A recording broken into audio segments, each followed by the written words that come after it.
kata kerja bentuk to plus verb 1 yang berfungsi sebagai kata yang lain.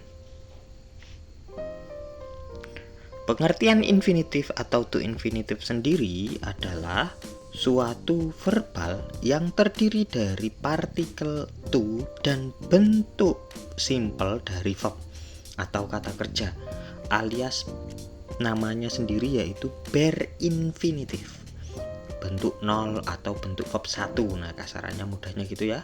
Intinya dia to infinitif adalah to plus verb 1. Contoh, ada to plus swim. Nah, to verb 1-nya swim, artinya berenang. To eat, artinya makan. To sleep, tidur. To work, bekerja. To cook, memasak. Fungsi dari to infinitif itu sendiri yaitu dapat berfungsi sebagai kata benda, kata sifat, atau adverb. Nah, penggunaan infinitif sebagai noun bisa kita lihat dari posisi dalam kalimat. Kalau di depan sendiri tiba-tiba ada to plus verb 1, nah dia berarti to infinitif yang berfungsi sebagai noun. Bisa jadi ya, tapi dilihat lagi verbnya. Nah, contoh nih, ada to travel in this season is a bad idea. Berpergian musim ini merupakan ide yang buruk. Nah, intinya di subjeknya kan berpergian. Musim ini hanya sebagai penjelas tempat seasonnya, waktunya saja. Nah, contoh yang kedua, to survive in the big city is my hope. Bertahan di kota besar adalah harapan saya. Nah, bertahan itu tiba-tiba di depan. Nah, itu berarti dia sebagai subjek. Tapi nanti dianalisa kembali ya. Nah, contoh yang kedua ketika di direct object. Nah, noun to infinitif sebagai noun yang diposisikan sebagai direct object. Contohnya, he wants to come tomorrow. Dia ingin datang besok sebagai direct object atau objek dari si kata kerja want, ingin. Nah, objek langsung dari kata kerja want. Contoh yang kedua ada I've learned to appreciate and love myself. Nah, saya belajar untuk mengapresiasi dan mencintai diri sendiri. Nah, dia to appreciate dan sebenarnya ada to love tapi disingkat ya. Nah, dia objek langsung dari learn, direct object dari learn. Nah, bisa juga teman-teman diposisikan sebagai subjek complement. Contoh, his dream is to win the contest. Impiannya menang kontes tersebut, untuk menang kontes tersebut. Atau bisa juga sebagai apositif, penjelas tambahan. Biasanya kalau di depan sendiri ya ada koma nih, tapi biasanya tidak ada verb. Nah, jarang sekali ketemu verb ya, tapi nanti dianalisa lagi, ada lagi nanti tingkatannya. Yang paling mudah ketika ditaruh tengah seperti contoh yang saya munculkan nih. His dream, to win the contest, has made him work harder. Nah, diposisikan sebagai apositif dalam kalimat, penjelas tambahan. Impiannya telah membuatnya bekerja lebih keras. Nah, penjelas tambahannya apa? Untuk memenangkan kontes ini. Nah, catatannya to infinitif tidak digunakan pada posisi object of preposition. Nanti jadi double preposition teman-teman. Makanya jarang sekali digunakan to infinitif ini sebagai object of preposition. Nah, bisa juga sebagai adjektif atau fungsinya sebagai adjektif.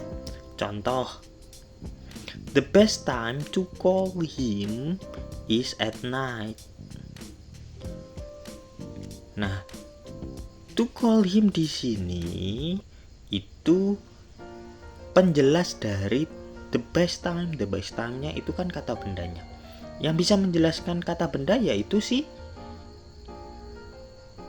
adjektif. Itu makanya dia berfungsi sebagai adjektif. Waktu terbaik untuk menghubunginya adalah malam hari. Intinya untuk menghubunginya itu kan menjelaskan waktu terbaiknya.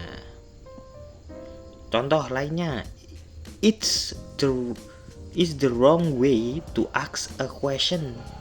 Nah, to ask a question itu penjelas dari way-nya. Itu cara yang salah untuk bertanya. Cara yang salahnya apa? Untuk bertanya. Menerangkan kata benda way. Bisa juga sebagai adverb. To watch the show, you must buy a ticket. Nah, ini sebenarnya mirip dengan A positif ya teman-teman. Untuk menonton pertunjukan itu kamu harus beli tiket. Menjelaskan why you must buy a ticket. Kenapa kamu harus beli tiket? Yaitu untuk menonton show-nya, menonton pertunjukannya. Nah, bisa juga ini seperti ini. Kamu perlu 50 US dollar untuk membeli itu. Nah, unit sebenarnya mirip dengan si noun secara posisi ya. Tapi kebanyakan kalau yang noun yang di belakang ya direct object. Jarang sekali kita gunakan sebagai indirect object. Malah nggak ada. Kalau sebagai aktivitas objeknya masih bisa. Kalau ada objeknya ya. Di sini kan bukan aktivitas dari objeknya. Nah, kebanyakan jatuhnya malah si adverb, tapi bisa juga adjektif ya. Tergantung nanti analisa kita bagaimana. Nah, catatannya adjektif infinitif digunakan untuk menjelaskan noun di mana posisinya selalu mengikuti kata benda yang dijelaskannya. Jadi selalu mengikuti. Kalau adverb, nah adverb infinitif digunakan untuk menjelaskan verb di mana dapat berada di awal atau akhir kalimat serta tidak harus berada dengan dekat verb yang dijelaskannya. Jadi contohnya seperti tiba-tiba kita pindah di depan. Nah, itu nggak masalah. Kalau di belakang objek sebenarnya nggak masalah. Nah, intinya kalau di belakang objek kebanyakan dia bukan aktivitas dari si objeknya. Nah, itu baru jadi adverb. Bagaimana dengan bentuknya? Bentuk to infinitive itu sendiri ada dua macam, ada basic to infinitive dan to infinitive phrase. Basic to infinitive yaitu berpola kata, satu kata saja. To infinitive tersusun dari satu kata saja, hanya satu to infinitive intinya. Contoh to sleep, to run, to eat. Nah, seperti yang itu ya. To infinitive dianggap sebagai non tunggal jika hanya terdiri dari satu to infinitive saja. Jika diparalelkan dengan conjunction ya maka dianggap jamak. Tapi biasanya seperti contoh yang di awal tadi, kalau diparalelkan setelah kata sambungnya to infinitifnya to-nya dihilangkan. Nah, tadi kan ada to sleep and walk. Nah, to sleep and walk. Nah, to yang kedua hilang. Kebanyakan kalau diparalelkan seperti itu. Nah, contoh to read books is my hobby. To infinitifnya sebagai subjek. Nah, hanya satu. He enjoys to sleep on sofa. Nah, dia suka tidur di atas sofa. Boleh masihan ya.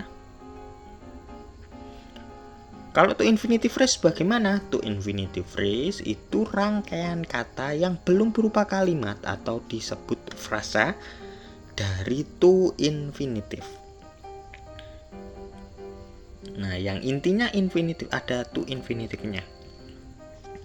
Fungsi to infinitive dalam phrase yaitu sebagai inti frasanya, frasa to infinitive itu sendiri. Rangkaiannya seperti halnya kalimat. Nah, terdiri dari verb, object adverb. Nah, hanya saja verbnya diawali oleh to.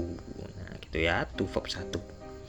Contoh sebagai inti dari frasanya. Artinya kebanyakan ya mean ya, kebanyakan.